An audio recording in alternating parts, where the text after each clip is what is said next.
يا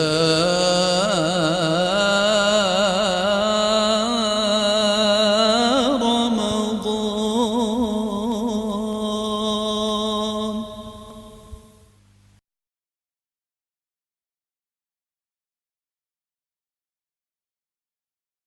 أعوذ بالله من الشيطان الرجيم. بسم الله الرحمن الرحيم. الحمد لله والصلاة والسلام على رسول الله. Assalamu alaykum, hurmatli qarindoshlar. Ramazon bo'lsa, taat ibodatning, ajr savobning nihoyatda cho'ng bir bozoridir.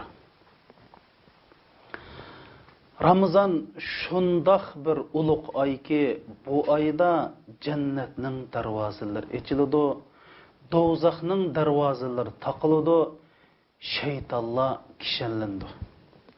Ramazon shundoq bir ulug' oyki, bu oyda mu'minlar farishtalarning darajasi ko'tarildi.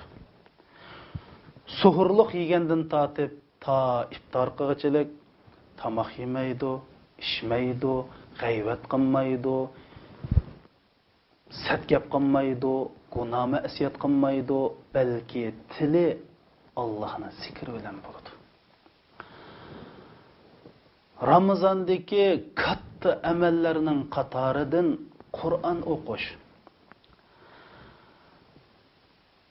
Qur'on Ramazon bilan chambarchas bog'langan. Qur'oni Karim bilan Ramazon o'rtasidagi aloqa nihoyatda cho'nqur.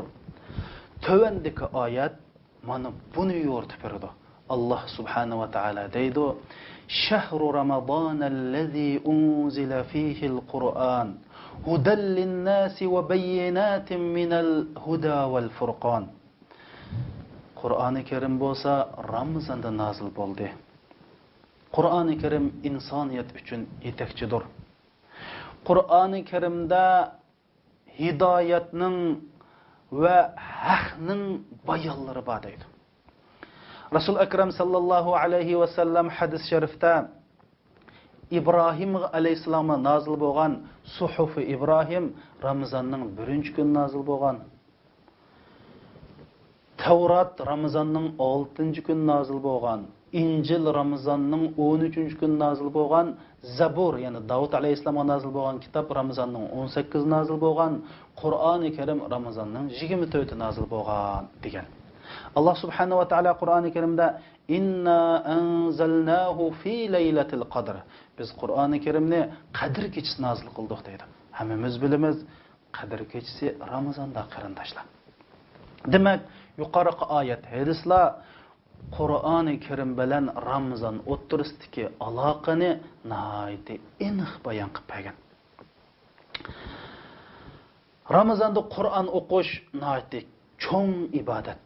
Balki Ramazon Qur'on oyi deyildi qarindoshlar.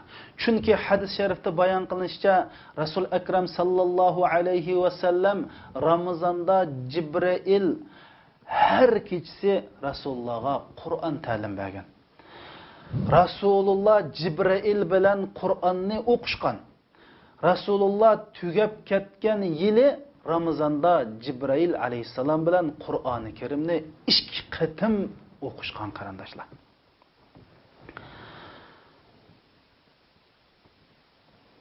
Bizningki katta ulamolarimiz, salaflarimizmi mush Ramazonni Qur'on o'qish bilan o'tkazadi.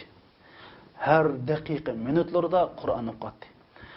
İmam Malik rahmetullah alayh shunda Ramazon kelgandan keyin kitob har qanday ishni qatlab qo'yib, bu oy Qur'on deb Qur'on bilan bo'ladiganligi bayon qilingan.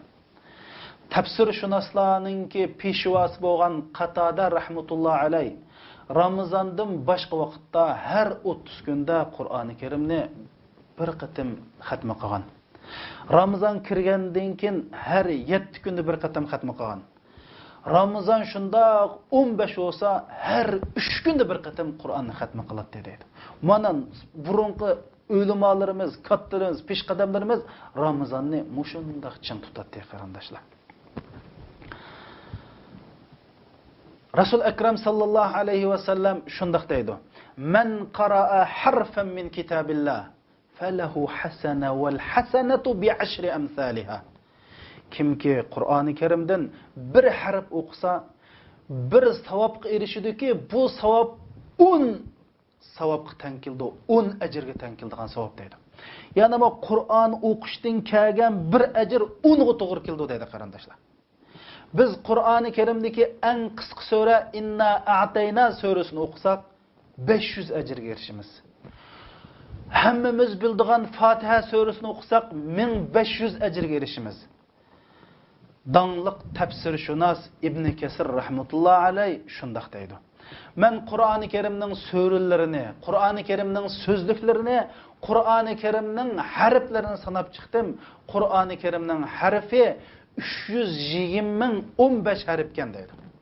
Biz buni 10 ga ko'paytirib boqaylik. Taxminan 33 million savob ajr degan gap qarindoshlar. Endi bu 33 million savob ajrlarla tugmaydi.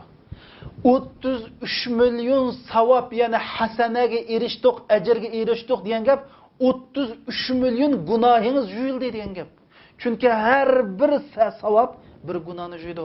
Innal hasanat yuzhibna sayiat deydi Alloh Qur'oni Karimda. Hasanatlar, ya'ni savoblar, yaxshi ishlar gunohlarni yo'q qilib yutadi, yuydi deydi. O'ylab baqilay qarindoshlar. Agar 10 dollar bir bet Qur'on o'qisam 10 dollarga erishsa desa, hammamizning qo'lida Qur'on bo'lgan bo'ladi. Rasul Akram sallallohu alayhi vasallam hadis sharifda mundaq degan. Bir kun Rasululloh shunda chiqib, sizlarning qaysi birsanglar Buthan degan joyga borib, ya'ni Buthan degan Madinaga yaqin bir joy. Shu yerga berib, to'g'ri yo'l bilan tuqqandochilik ta'sir ko'rsatmay, simiz ikki to'gini akilib o'zining qilishga, ya'ni kim xohlaydi, kim yaxshi ko'rdi debdi. Sahobalar, "Ya Rasululloh, hammamiz xohlaymiz" deb ketdi. Chunki to'ga arablar uchun eng qimmatli mol-mulk, eng zo'r boylik. Hammamiz xohlaymiz ya Rasululloh debdi. Sizlarning biringlar masjidga berib, 2 oyat o'qisa, mana bu 2 to'ga ega bo'lgan bo'ldi dedi qarindoshlar. Bu dunyoda dollar o'tgan bilan oxiratda oyat o'tadi qarindoshlar. Mana mushundoq ajr savoblar Ramazonni bizni kutib turadi.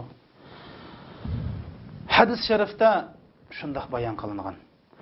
Mush Qur'on o'qilgan so'ringa Allohning rahmati yog'di. Shundoq bir xotirjamlik, bir go'zal bir muhitning bo'lganligi. Shu sababli malaikalar Qur'on o'qilgan so'rinni mushundoq urib olganligi. Hey, uning ustiga Allah Celle Celaluhu Kur'an okugan adamni arşı alada malaikelerinin otursida maqtaydiganlik qilgan. Ya Allah, ey bizni kudretinin cheki yo'q, bütün nazu nimetinin egisi bo'lgan, jannatning egisi bo'lgan, qiyomatning mutlaq podshohi bo'lgan, 99 güzel isim sübbatning sahibi bo'lgan Allah Celle Celaluhu maqtaydi deydi qarindoshlar. Mushu bir qalbida iymon bor, o'zini musulmon degan bir musulmon uchun Ramazonni Qur'on qilishga hozirdan boshlab men Qur'oni Karimni Ramazonda inshaalloh chuqur manchiqatim o'tkazaman. Qur'on o'qiyamaydiganlar, ya Allah, mushuncholar yaxshilikdan men mahrum qilamdim. Chuqur men bu Ramazonni Qur'on savodidan chiqirdigan oy qilaman deyish yetmamdi qarindoshlar. Allah subhanahu va taolo Qur'oni Karimni nur dedi. Qur'oni Karimni haq bilan botilni ayirib turadigan kitob dedi. Qur'oni Karimni shifo dedi. Qur'oni Karimni musulmonlar uchun xush bishorat dedi. Qur'oni Karimni hidoyat dedi. Qur'oni Karimni ogohlantiruvchi kitob dedi. Qur'oni Karimni insoniyatning qorong'ulikdan nurga ochadigan kitob dedi. Qur'oni Karimni haq bilan botilni ayirib turadigan kitob dedi. Qur'oni Karimni har qanday savolning javobi chiqadigan kitob dedi. Mana mushundaq bir kitob. Ey, bu kitob bizning eng qimmatli muqaddas kitobimizdir. Qur'oni Karim biz musulmonlarning izzati va faxridir qarindoshlar. Shuning uchun men deymanki, Bu dünyada Qur'oni Kerimni o'qib baxmagan, Qur'oni Kerimni tushunib baxmagan, Qur'onni tilovat qilib baxmagan, Qur'onning qandoq kitobligini o'qimagan bechoradimi bak bechora inson yo'q. Buningdimi bak baxtsiz shaqiy inson yo'q qarindoshlar. Hey. Navoda nayt katta bir olim bir kitob yozibdi. Shu zamonida nayt bir zo'r, ulug' qimmat kitob bo'libdi. Shu kitobni 50 yil, 100 yildan keyin o'qisak, nurg'oyada xatolik chiqadi. Qur'oni Karim 1400 yil burun nozil bo'ldi. Hozir ilm-fan ajoyib taraqqiy qilib insonlar oyga chiqdi. Nur davri, kompyuter, uchur, fizika, ximiya, meditsina, insonlar tarix, jug'rofiya o'xshashmagan olamshunoslik sohalarida ajoyib taraqqiy qildi. Qur'oni Karimni mikroskopning ostida tadqiq qildi. Qur'oni Karimni sun'iy amro orqali erishgan ma'lumotlarga solishtiribdi. Qanday bo'ldi? Qur'oni Karim bir mo'jiz kitob. Bütün ilmni o'z ichiga olgan kitobligi isbotlandi. Mana mushundoq bir kitobni Ramazonda o'qimaymizmi qarindoshlar? Biz hargiz bu shaqiylarning qatorida bo'lmayli. Ramazonni Qur'on qilayli. Bu fursatni g'animat bilayli. Oxirida qarindoshlarim, mush darsni bir taqitishga yordamlasanglar. Mushni anglab, mush darsni anglab bir odam Qur'oni Karimdan bir harf o'qib qolsa, u 10 ajrga erishsa, shu 10 ajrining bir nusxasi takomil, mukammal, to'liq sizga berilganligi haqida Rasulullohning hadisi bor. Kompyuterda shunda bir chekish orqali bu darsni taqit olaysizlar. Mushning'im biz bixillik qilib, mush ajrdan mahrum qolmaydi. Bu ajrdan o'rtaq bahramand bo'layli. Alloh subhanahu va taolo sizlar bizni qiyomat kunida qo'ldan qo'lga tutib, mo'riga tirab, ya'ni Qur'oni Karimda mu'minlarning top jannat kirdiganligini bayon qilgan, ashunda top bo'lib jannat kirishini nasib qilsin. Assalomu alaykum va rahmatullohi va barakatuh.